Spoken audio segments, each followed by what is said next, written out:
우리 함께 읽습니다. 우리가 구조된 후에 안즉 그 섬은 멜리다라 하더라. 유라굴로를 만났죠. 남풍이 불어서 이게 순전한 여행이 준비된 것 같아라고 생각하고 항해를 시작했는데 얼마 안 돼서 풍랑을 만나서 배가 파손하게 되고 죽을 지경이 됩니다. 그래서 바울이 그 고난 가운데서 새로운 희망을 이야기하는데 성경이 말하는 긍정적 사고나 적극적 사고는 무조건 잘 될 거야를 얘기하는 게 아니에요. 잘 될 거야를 얘기하려면 뭐가 있어야 돼요? 성경적인 근거가 있어야 돼요. 말씀의 근거. 바울은 너희들이 왜 죽지 않을 거야? 너희들 가운데 한 사람도 상하지 않을 거야. 그렇게 이야기할 수 있었던 근거가 뭐지요? 어젯밤에 하나님의 사자가 내 곁에 서서 그렇게 말씀하셨다. 긍정적인 사고와 적극적인 사고와 믿음과는 전혀 관계가 없어요. 믿음은 긍정적으로 적극적으로 이야기하는 것이 아니라 무엇을 근거로 해서?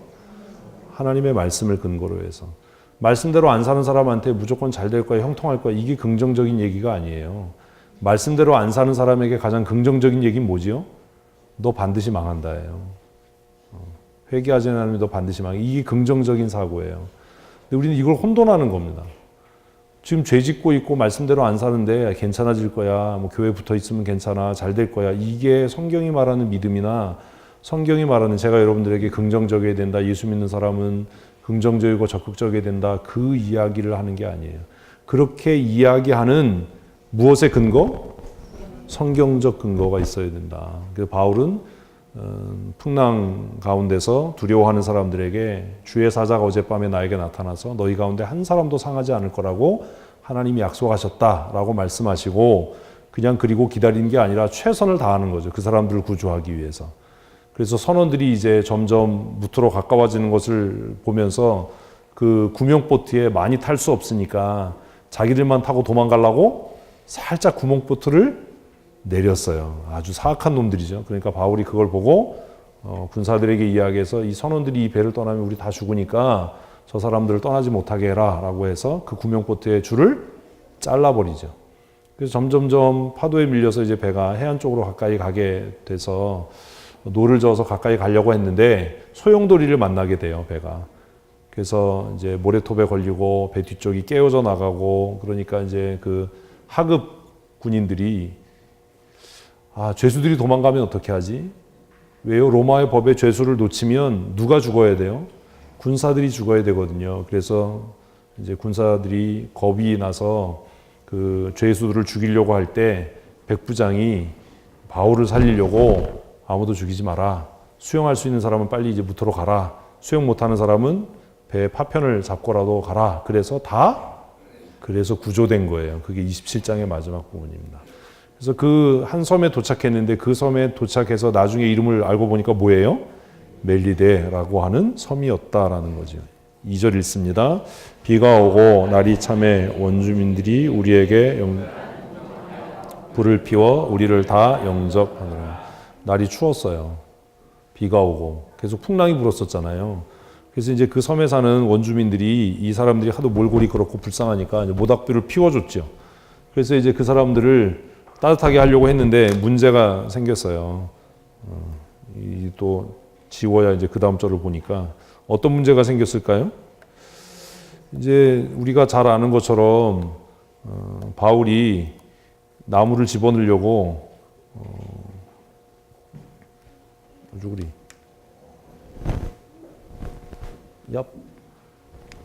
3절 시작. 바울이 나무 한 묶음을 거두어 불에 넣으니 뜨거움으로 말미암아 독사가 나와 그 손을 물고 있는지라. 되게 웃기죠. 성경 되게 웃겨요. 그림으로 그리면 얼마나 웃기겠어요. 불에다가 나무를 넣었는데 여기 독사가 이렇게 매달려 있는 거예요. 그러니까 사람들이 그걸 보고 뭐라고 생각하겠어요? 이 사람은 진짜 흉악한 범죄자인가 봐. 그러니까 섣불리 판단하지 말라는 거죠. 폭풍에서 살아남았는데 이 사람이 얼마나 흉악한 범죄자면 신이 이 사람의 그 죄를 징벌하기 위해서 독사에 물리게 하는 일을 하냐. 이 지금 바울의 손에 달려있는 독사는 그 주민들에게는 굉장히 유명했던 뱀인 것 같아요. 우리나라 뱀 중에 제일 독한 독사가 뭐지요? 살모사예요? 진짜예요? 모르는데 왜 아는 것처럼 그렇게 거짓말을 하세요? 제가 모른다고 해서 여러분들 그러시면 안 돼요. 아는 게 그거밖에 없어서 죄송해요. 그래서 이제 바울이 뱀에게 물려서 손에 뱀이 매달려 있으니까 사람들이 생각하기를 야, 이 사람이 정말 나쁜 죄를 졌나 봐 그렇게 생각을 했어요. 자, 4절 말씀을 읽어보십시다. 주들이 그 짐승이 그 손에 매달려 있음을 보고 서로 말하되 진실로 이 사람은 살인한 자로다. 바다에서는 구조를 받았으나 공의가 그를 살지 못하게 함이로다 하더니 이제 그렇게 생각을 한 거죠. 그래서 사람들이 뭘 기다렸겠어요? 바울이 언제 죽을까? 그걸 기다리고 있었어요. 근데 죽어요? 안 죽어요? 왜 안 죽어요? 하나님이 역사에서요. 여러분들이 계속 그렇게 제가 가르치는데 자꾸 그렇게 하시면 저를 배반하는 거예요. 왜 안 죽어요? 사명이 있으니까요. 아니 바울이 여기서 죽으면 누가 손해예요? 그러니까 하나님이 손해나는 삶을 살아야 된다니까요. 바울은 어디로 가야 돼요? 가이사 앞에 가야 되잖아요. 그래서 로마의 복음을 전해야 되잖아요. 근데 여기서 죽으면 어떻게 해요? 그래서 제가 말씀드리잖아요. 뭐가 있는 한? 사명이나 안 죽는다. 겁내지 마라. 위험하니까 하지 마. 힘드니까 하지 마. 그건 믿음하고 관계없는 거예요. 한번 따라 하십시다. 사명이 있는 한 죽지 않는다. 사명이 있는 한 죽지 않는다. 그리고 또 그렇게 오래 사는 게 중요한 문제는 아니에요. 왜냐하면 결국 하나님의 심판대 앞에 서게 될 텐데 하나님께서 너 그렇게 오래 사는데 뭐 하다 왔어? 너 오래 살긴 사는데 한 게 아무것도 없는 거하고 짧게 살다 왔는데 아주 그냥 끝내주게 귀한 일을 하고 온 거하고는 상대가 안 되잖아요. 우리는 장례식 가서 돌아가신 분이 몇 살이야? 그래서 뭐 90을 넘었어요. 아유 호상이야. 이렇게 얘기하고 뭐 일찍 죽어서 그러면 아이고 어떡하지 그런데 그건 예수 안 믿는 사람의 세계관이에요. 절대로 예수 믿는 사람은 그렇게 얘기하면 안 돼요. 참 이게 답답하죠. 어떤 때 이렇게 좀 큰 교회 가보면 교회 건물도 엘리베이터에 4층이 없잖아요. F층이 있고. 그 뭐 하는 짓거리예요, 그게. 그게 무슨 예수 믿는 사람이에요. 가치관이 바뀌어야 비로소 예수 믿는 사람이고 거듭난 사람이에요. 사명이 있는 한 뭐 한다고요? 죽지 않아요. 그래서 제가 생각하는 것 중에 하나가 우리 친구 이사명 목사는 안 죽을 것 같아요. 괜한 소리 했는데 뭔 소리인지도 못 알아들어요. 걔는 이름이 이사명이어야 되는데 삼영이라서 죽어요. 다음 주 월요일에 만나는데 이삼영. 부러졌다고 회 가지고 온 친구예요. 양산에서. 되게 촌스럽게 생겼는데 사는 것도 촌스러워요. 이르지 마세요. 제가 그랬다고. 5절 읽습니다. 바울이 그 짐승을 불에 떨어버림에 조금도 상함이 없다. 이게 되게 웃기잖아요. 뱀이 이렇게 물려가지고 막 이렇게 또아리 투고 있는데 사람들이 저거 언제 죽지 했더니 바울이 보고 에이씨. 그래서 불에 넣었어요. 아, 바울도 참 성격이 이상해. 이걸 불에 넣으면 어떻게 해요? 그럼 어떡하냐고요? 거서 먹어야지. 지금 여러 날을 굶었는데 거서 먹어야지. 참 아까운 음식을 아까운 줄은 모르는 것 같아. 얼마나 지금 여러분들이 피곤해 보이면 제가 이런 헛소리를 하겠어요. 6절 시작. 그들은 그가 붙든지 혹 갑자기 쓰러져 죽을 줄로 기다리다가 오래 기다려도 그에게 아무 이상이 없음을 보고 돌이켜 생각하게 그를 신이라더라. 사람의 판단이 얼마나 간사하냐는 거예요. 우리의 감정을 믿으면 안 돼요. 우리는 우리의 감정에 너무 충실해서 뭐 별별 소리를 다 해야 되는데 망하는 지름길로 가는 거예요. 그들의 생각하기를 뱀에 물렸을 때는 뭐라고 얘기하고요. 정말 흉악한 사람인가 봐. 이 사람이 풍랑은 피했는데 하나님의 공의가 신의 공의가 이 사람을 살지 못하게 이러다가 기다렸는데 안 죽으니까 이제는 뭐라고 그래요? 신이야. 사람의 판단은 그래요. 이 세상에서 제일 어린석은 사람은 자신의 감정을 믿고 사는 사람이에요. 그래서 어떻게 됐을까요? 하나님은 왜 이런 일을 하게 하셨을까요? 누가는 왜 이 사건을 기록하지요? 하나님은 고만두고 우리가 이제 여기까지 6절까지 읽었어요. 누가가 이거 왜 썼을까요? 읽는 우리에게 무언가 하고 싶은 이야기가 있는 거잖아요. 누가가. 무슨 이야기가 하고 싶은 거예요? 아까 기껏 따라해놓고 대답을 못하시면 안 돼요. 사명이 있는 한 죽지 않는다. 그래서 사도행전을 읽는 성도들로 하여금 죽음에 대해서 뭐 하지 않도록 두려워하지 않도록. 근데 오늘 우리는 두려워하고 살잖아요. 기독교의 세계관은 급진적이에요. 죽음을 두려워하지 않는 삶. 바울이 죄송합니다. 고린도전서 15장에서 고린도 교회 성도들에게 뭐라고 얘기하지요? 성도의 삶이란 뭐가 두려워하지 않는, 죽음을 두려워하지 않는 삶이다. 그래서 사단은 죽음으로 우리를 협박하지만 정말 우리가 예수 믿는 사람이라면, 거듭난 사람이라면 그 죽음 앞에서 뭐라고 외칠 수 있어야 된다?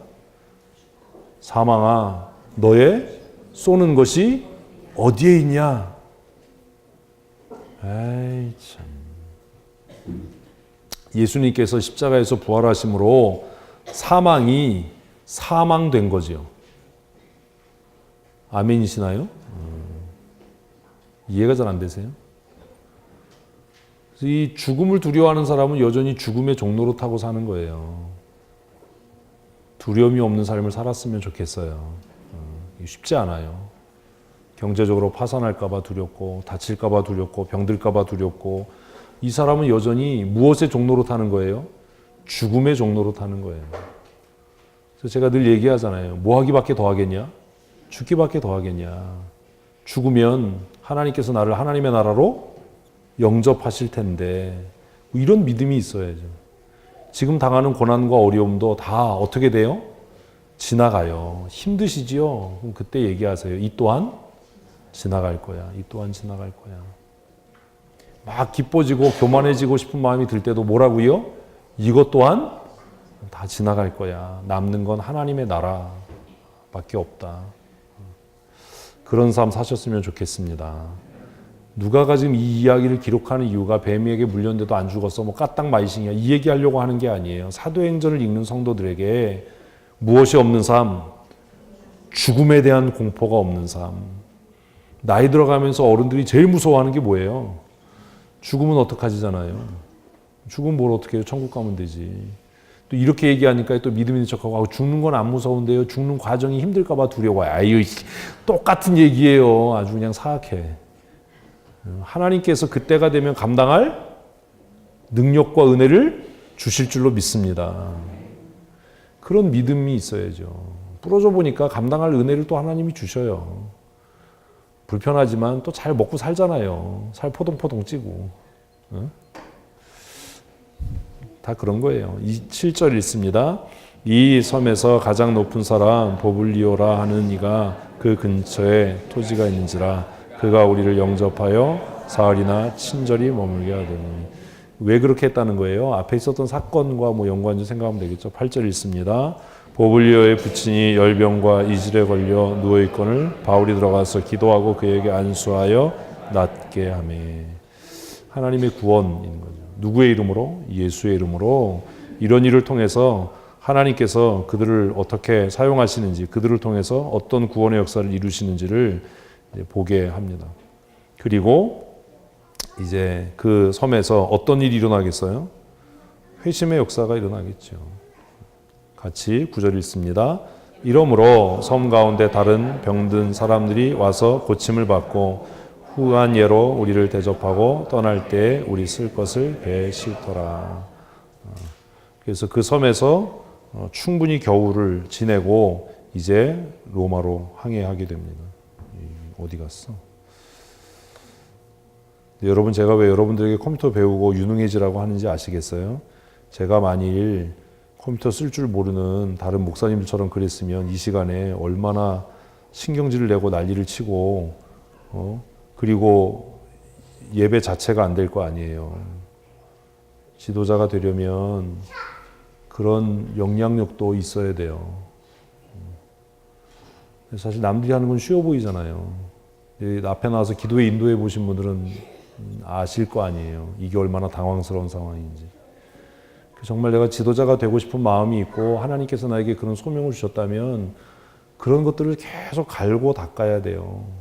어떤 상황에서도 방해받지 않고 주눅들지 않고 말씀을 전할 수 있는 준비, 그게 돼 있어야죠.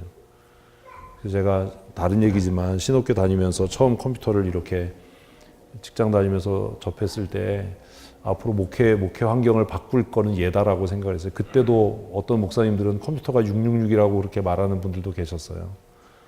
그래서 열심히 혼자 컴퓨터를 뜯어서 독학하고 결혼해서 그것 때문에 구박도 많이 받고 컴퓨터 뜯어서 분해해보고 뭐 조립하고 이게 어떤 구조, 어떤 메커니즘으로 이런 것들이 제가 컴퓨터를 처음 만났을 때 이게 앞으로 목회 환경을 바꿀 거다. 목회에 정말 새로운 혁명을 일으킬 거다라고 생각했기 때문이에요.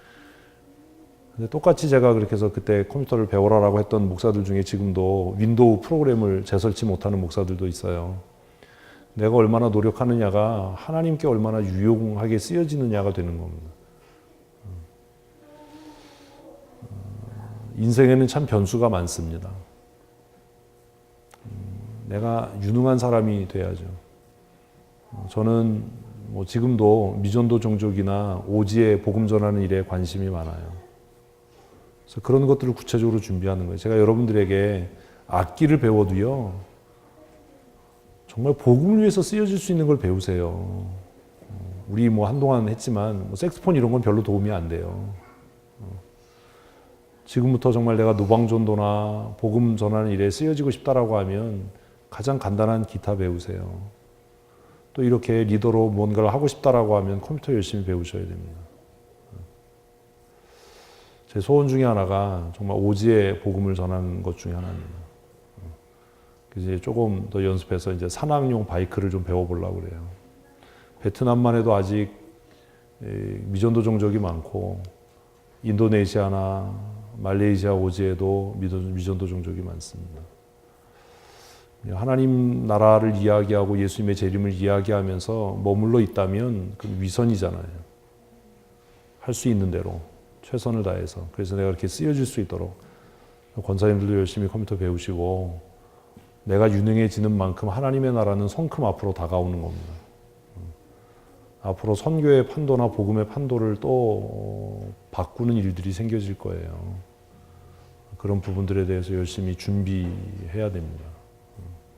유능한 하나님의 사람이 되십시오. 제가 지금 컴퓨터 쓸 줄 모르면 오늘 저녁 예배 안 되는 거잖아요. 아무것도 할 수가 없잖아요. 그런 부분들을 여러분 준비하시고 또 대비하셔야 돼요.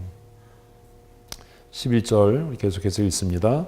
석 달 후에 우리가 그 섬에서 겨울을 난 알렉산드리아 배를 타고 떠나니 그 배의 머리 장식은 디오스 그로라. 자, 이제 몇 달을 지냈어요? 겨울을 다 지냈어요. 석 달. 처음 바울 말대로 됐잖아요. 겨울 보내고 가자라고 했는데 말을 안 들어서 개고생하고. 이제 알렉산드리아 배를 타고 로마를 향해서 출발해서 여행을 시작합니다. 12절 읽습니다. 수사구라에 대고 사흘간 있다가 거기서 둘러가서 레기온에 이르러 하루를 지낸 후 남풍이 일어나길 이튿날 항해일지를 쓰는 것처럼 누가가 이렇게 쓰죠. 이렇게 쓰고 있는 이유는 그가 지금 기록하고 있는 것이 사실에 근거한 것이다라고 하는 것을 그가 명확하게 하기 위함으로 그렇게 보여집니다. 자, 이제 2절 남았는데 함께 14절 말씀을 또 읽어보시겠습니다. 거기서 형제들을 만나 그들의 청함을 받아 이리를 함께 머무니라. 그래서 우리는 이와 같이 로마로 가니라. 그래서 이제 모든 바울의 사역이 끝이 난 거예요, 사실. 어쩌면 이런 거죠. 사도행전이 처음 시작할 때부터 하나님은 뭘 계획하신 거예요? 바울을 로마에 보내기를 계획하셨어요. 우리는 그걸 모르고 사도행전을 읽기 시작했어요. 그래서 사도행전 처음에 예수님께서 부활하셔서 승천하실 때 제자들과 갈릴리 사람들이 예수님의 승천을 보면서 입 딱 벌리고 예수님 언제 하나님 나라가 와요? 그러다 예수님께서 하늘로 들려 올라가시는 것을 보면서 당황할 때 뭐라고 예수님이 말씀하셨죠? 유다와 예루살렘과 땅끝까지 이르러서 내 증인이 돼. 너희가 몇 날이 못 돼서 성령을 받을 거야. 성령이 너희에게 임하시면 너희가 권능을 받고 내 복음의 증인이 될 거야. 그렇게 시작됐어요. 그래서 초대교회가 시작되어지고 사도행전 2장에 약속하신 대로 오순절날에 하나님께서 성령을 부으셔서 사도들이 성령 충만해서 다른 언어로 기도하고 복음을 전하기 시작했어요. 우리는 그래서 그냥 이런 성령의 역사가 나타났구나라고 하다가 충격적인 모습을 보게 되지요. 하나님의 은혜를 그렇게 충만히 받았는데도 초대교회는 하나님의 명령을 기억하지 못했어요. 그래서 땅끝까지 흩어지라라고 하는 명령을 그들은 등한히 하고 모이기에만 힘썼어요. 그래서 하나님께서 그때에 예루살렘 교회에 큰 박해를 일으키시죠. 스데반이 순교합니다. 하나님의 일을 한다는 건 순조롭고 평탄한 길을 가는 게 아닙니다. 우리가 갖고 있는 가장 기복적인 사고 중에 하나가 잘 되고 편안하면 하나님이 주시는 은혜고 힘들고 어려우면 하나님이 막으시는 거야. 이런 생각을 빨리 머릿속에서 지워버려야 돼요. 그건 성경도 아니고 아무것도 아니에요. 그런 공식대로라면 사도행전 전체를 찢어버려야 되거든요. 그렇게 기도하고 성령이 충만했던 스데반이 왜 순교당해야 됩니까? 다른 사람이면 몰라도 예루살렘 교회에서 가장 탁월했던 집사, 가장 성령 충만했던 집사의 순교는 모든 사람에게 충격이었어요. 그런데 하나님의 계획은 따로 있었던 겁니다. 그 스데반의 죽음이 결국 무엇으로 이어지죠? 바울의 회심으로 이어집니다.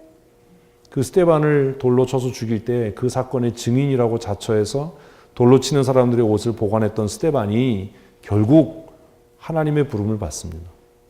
그리고 그는 그 스데반을 돌로 쳐 죽인 그 사건, 그 장면을 평생 가슴에 안고 평생 자신을 뭐라고 얘기하죠? 복음의 빚진 자라고 얘기해요. 선교사들이 가끔 자신을 복음의 빚진 자라고 얘기하는데 헛소리 하는 겁니다. 바울이 얘기했던 복음의 빚진 자란 그런 종류의 것이 아닙니다. 바울은 죽을 때까지 무엇을 잊지 못했을 거라고 저는 생각하냐면 스데반의 죽음의 장면을 잊지 못했을 거예요. 바울은 자신이 예수 그리스도의 은혜로 하나님의 은혜로 구원을 받았다는 것과 함께 하나님께서 자신을 회심시키기 위해서 초대교회에 가장 탁월하고 가장 성령 충만하고 믿음이 있었던 스데반을 제물로 삼으신 것이지요. 그래서 하나님의 교회는 하나님의 사람의 눈물과 피로 세워지는 겁니다. 우리 올해 표를 부흥으로 정했습니다. 제가 말씀드린 것처럼 교회가 부흥했으면 좋겠어 라고 하는 마음을 하나님께서 주시고 그것을 위해서 기도할 때 무슨 각오를 해야 된다고요?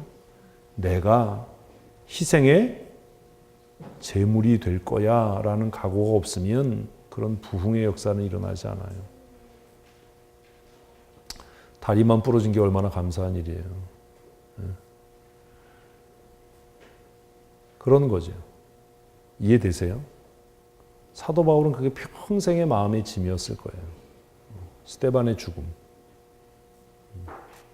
그리고 그가 회심한 이후에 어떻게 복음을 위해서 헌신한 사람이 되어져 가는가를 사도행전은 아주 자세하게 기록합니다.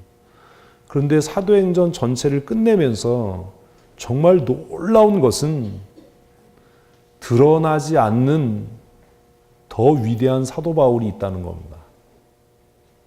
그게 누구지요? 누가입니다. 누가가 만일 사도 바울의 이 행적을 기록으로 남기지 않았더라면, 누가가 만일 사도 바울과 동행하면서 너무 힘들어서 그와의 동행을 포기했다면, 지금 유라굴로가 부는 그 바다에서 풍랑에서 목숨을 걸고 사도 바울 옆을 지켰던 사람이 누구예요? 누가예요. 또 한 사람이 있었지요. 기억이 안 나시지요? 그죠? 데살로니가 사람 하나 있었잖아요. 집에 와서 찾아보세요. 보이지 않는 믿음의 사람들의 눈물과 헌신이 오늘 사도행전을 가능하게 한 겁니다. 사도 바울이 로마로 갑니다. 그래서 로마에서 연금 가택 상태가 됩니다. 가택의 연금 상태가 됩니다. 그가 먹고 마시고 그 집의 월세를 누가요? 안디옥 교회 가요. 빌립보 교회 가요. 에베소 교회 가요. 수없이 많은 성도들이 눈물로 기도하고 선교 헌금을 보내서 바울의 사도행전의 역사가 가능했던 겁니다. 그래서 바울은 자신의 사역과 삶을 회고하면서 로마서 16장에서 너희가 이런 사람들의 수고를 기억하고 알아줘야 된다라고 그들의 이름을 기록하고 있는 겁니다. 그건 굉장히 중요한 일입니다. 우리가 사도행전을 큐티하면서 고민해야 될 게 그거예요. 내가 하나님의 좋은 동역자인가 뿐만 아니라 내가 우리 교회를 진리의 말씀 가운데 든든히 세우는 일에 어떻게 기여하고 있는가 하는 거예요. 그래서 제가 여러분들에게 묻잖아요. 여러분들은 저의 좋은 동역자이십니까? 고민해 보셔야 돼요. 또 제가 저에게 묻잖아요. 나는 하나님의 좋은 동역자인가? 그 유라굴로가 부는 바다에서 누가는 얼마나 무서웠겠어요. 바울이 2년 넘게 예루살렘에서 재판에 회부돼서 시간이 질질 지체되고 끌어질 때 선교비를 담당했던 안디옥 교회나 에베소 교회는 얼마나 안타까웠겠어요. 그리고 그 광경을 다 서신으로 기록했던 누가의 마음은 어땠겠어요. 여러분 때때로 저하고 같이 사역하면서 답답한 때도 있고 속 터지는 일도 있고 마음에 안 드는 일도 있으시잖아요. 그래서 어떤 사람들은 뛰쳐나가기도 하고 뭐 배신을 하기도 하고 비난하기도 하고 그러잖아요. 그러나 하나님의 구원은 그런 가운데서도 묵묵히 곁을 지키는 사람들을 통해서 이루어져 간다는 겁니다. 목사가 혹시 여러분 마음에 안 드는 일을 하고 위험한 일을 하면 야, 목사님이 위험한 일 하니까 너는 하지 마라가 아니라 네가 곁에서 목사님을 지켜줘야 돼. 이럴 수 있는 마음이 있어야 된다는 겁니다.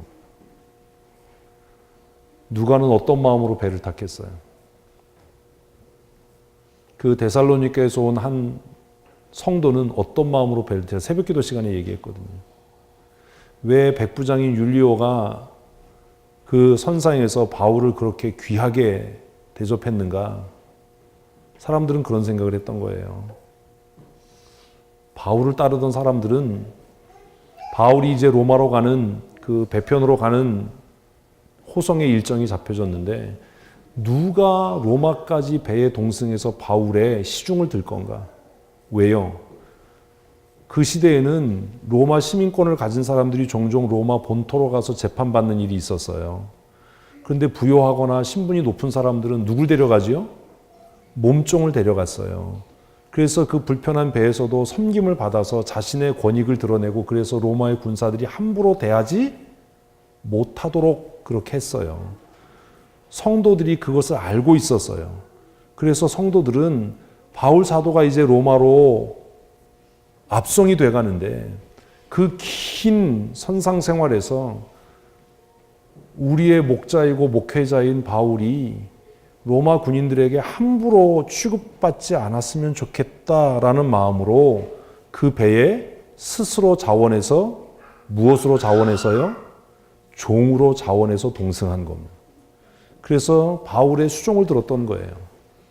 만약에 누가나 그 성도들의 헌신이 없었다면 바울은 로마로 가는 그 긴 배 안에서 스스로 식사를 해결해야 되고 스스로 자신의 삶을 돌아봐야 되는 고단한 시간들을 보냈을 겁니다. 만일 그랬다면 백부장이나 로마의 군인들이 그를 존귀하게 여기지 않았을 겁니다. 초대교회 성도들은 그렇게 성숙했던 사람들입니다. 제가 가끔 그런 얘기 하잖아요. 제가 교회 밖에 나가서 다른 성도들에게, 다른 교회 사람들에게, 다른 목사님들에게 정말 존중받기를 원하고 우리 교회가 정말 아름답게 인정받기를 원한다면 여러분들이 저를 잘 섬기셔야 됩니다. 제가 이런 얘기 하잖아요. 사실 그게 사도행전의 이야기예요. 제가 얘기했잖아요. 제가 승용차 잘 타지 않지만 승용차 회의가 있어서 나갈 때가 되면 깨끗하게 세차를 하고 가요. 왜 그런지 아세요? 그래야 다른 교회 성도들이 여러분들을 얕잡아 보지 않잖아요. 저도 그러거든요. 어떤 목사님이 이렇게 후줄근하게 오고 그러면 야, 교회에서 잘 안 해주냐? 교회에서 야, 목사 차 닦아주는 사람도 없냐? 제가 그러거든요. 제가 밖에 나가서 존귀하고 인정받는 사람이 돼야 세상의 사람들이 누구를 칭찬한다고요? 여러분들을 칭찬해요. 목사가 좋은 차 타고 싶고 좋은 것을 누리고 싶어서 그러는 게 아닙니다. 제가 밖에 나가서 깔끔하고 산뜻해야 사람들이 우리 장로님 칭찬하고 우리 권사님들 칭찬하고 교회 성도들을 칭찬하는 겁니다. 사도행전을 통해서 우리가 보는 것들이 그런 겁니다. 그래서 어쨌든 이 길고 험한 여정에 바울의 몸종으로 성도들이 동승했어요. 사도행전은 두 사람의 이름만이 기록됩니다. 한 사람이죠. 누가는 그냥 이걸 쓰고 있으니까. 그러나 다른 역사의 기록에 보면 바울이 로마로 가는 이 배편에 적어도 4-5사람의 성도들이 동승했던 것으로 기록됩니다. 그들은 로마로 가는 이 배편에서 바울의 모든 수고를 대신했던 사람들이에요. 그들은 정말 아무 죄 없이 유라굴로라고 하는 광풍에서 죽을 고비를 넘겼고 그리고 바울이 가는 곳마다 그를 섬겼어요. 28장 읽게 되는데 이제 마지막 부분을 보게 되는데 바울이 로마에서 가택연금 상태에서 많은 유대의 지도자를 초청해서 식사를 합니다. 그 얘기가 이제 내일 본문이에요. 그죠? 그 돈 어디서 났겠어요? 성도들의 헌신이었어요. 그걸 통해서 로마가 복음화된 겁니다. 로마의 복음화는 그냥 이루어진 게 아닙니다. 보이지 않는 성도들의 헌신과 눈물의 기도가 있었기 때문입니다. 그리고 유대 역사가들 전승에 의하면 성도들이요, 바울이 로마에서 초라하게 지내지 않도록 하기 위해서 엄청난 헌신을 했다는 거예요. 왜냐하면 고관들을 집에 청해서 연회를 열고 식사를 하고 그리고 그들에게 복음을 전하려면 그 초청받는 사람들의 신분에 걸맞는 뭐가 배설돼야지요? 잔치가 배설돼야 되잖아요. 그 비용을 죄수인 바울이 어떻게 로마에서 마련했겠어요? 사도행전을 묵상하면서 마지막 부분에 우리가 고민해야 되는 부분들이 바로 그런 겁니다.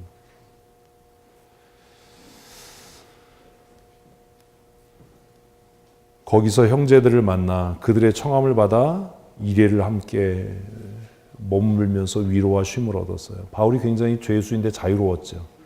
마지막 오늘 본문의 15절 읽습니다. 그곳 형제들이 우리 소식을 듣고 아비오 광장 제스 타베르네까지 맞으러 오니 바울이 그들을 보고 담대의 마음을 얻습니다. 여러분, 바울이 어떻게 담대한 마음을 얻었다고요? 우리는요, 믿음을 너무 추상적으로 생각해요. 목사님은 기도하니까 하나님이 위로해 주실 거야. 목사님은 기도하니까 하나님께서 담대함을 주실 거야. 바울이 어떻게 담대한 마음을 얻었어요? 성도들로 인해서요. 성도들을 통해서요. 바울이 로마에 도착한다라는 소식을 듣고 로마에 있는 많은 성도들이 어디로 모여들었어요? 광장이요. 자신을 인정해주고 격려해주고 위로해주는 성도들을 통해서 바울은 담대한 마음을 얻었어요. 그래서 그는 로마에서도 기죽지 않고 고위직에 있는 유대인들을 청해서 로마의 고위직에 있는 사람들에게 담대히 복음을 전할 수 있었습니다. 그 결과가 로마가 복음화된 겁니다. 로마의 복음화는 그냥 이루어지지 않았습니다. 우리는 그냥 사도행전을 읽으면서 로마서 사도행전 29장을 우리가 쓰자면 별별 소리를 다 해야 되는데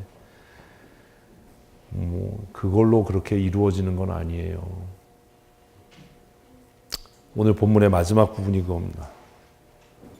바울은 죄인의 모습으로 초라하게 자신이 로마에 도착할 거라고 생각했는데 그곳에 모여든 많은 성도들, 많은 형제들, 그들을 보고 마음에 담대함을 얻어서 제국의 심장에서 또 다른 제국, 장차 임하는 하나님의 나라의 영광, 그것을 담대히 전하다가 순교했습니다. 사도행전은 지금도 저는 계속된다라고 믿습니다. 많은 사람들이 그렇게 이야기합니다. 근데 사도행전은 어떻게 계속되지요? 오늘도 하나님의 나라를 위해서 헌신된 성도들의 피와 눈물과 수고의 땀과 헌신을 통해서 하나님의 나라는 계속 성장하고 진행되는 줄로 믿습니다. 좋은 믿음의 가정을 이루십시오. 왜냐하면 그 좋은 믿음의 가정들이 뭘 이루어요? 하나님의 나라를 결국 이루기 때문이에요. 여러분 성경책들 가져오셨나요? 안 가져오셨나요? 우리 오늘 사도행전 이제 다 같이 보는 건 마지막이잖아요. 화요일 날 이제 뭐 월요일 큐티하면 화요일 새벽 기도 시간에나 뭐 잠깐 이야기할 텐데 성경 갖고 오셨으면 로마서 16장을 한번 보세요. 펴셔서. 어우, 작아서 안 보인다. 이렇게는 못 보겠다.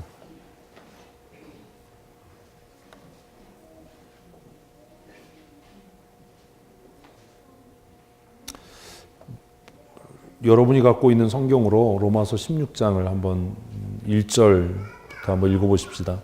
내가 갱그레아 교회 일꾼으로 있는 우리 자매 베베를 너희에게 추천하노니 너희는 주 안에서 성도들의 합당한 예절로 그를 영접하고 무엇이든지 그에게 소용되는 바를 도와줄지니 이는 그가 여러 사람과 나의 보호자가 되었음이라.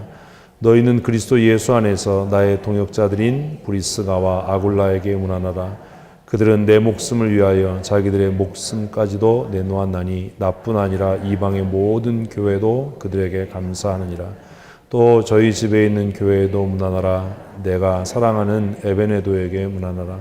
그는 아시아에서 그리스도께 처음 맺은 열매니라. 너희를 위하여 많이 수고한 마리아에게 문안하라. 내 친척이요 나와 함께 갇혔던 안드로니고와 유니게에게 문안하라. 그들은 사도에게 존중이 여겨지고 또한 나보다 먼저 그리스도 안에 있는 자라. 또 주 안에서 내 사랑하는 암블리아에게 문안하라. 그리스도 안에서 우리의 동역자인 우르바노와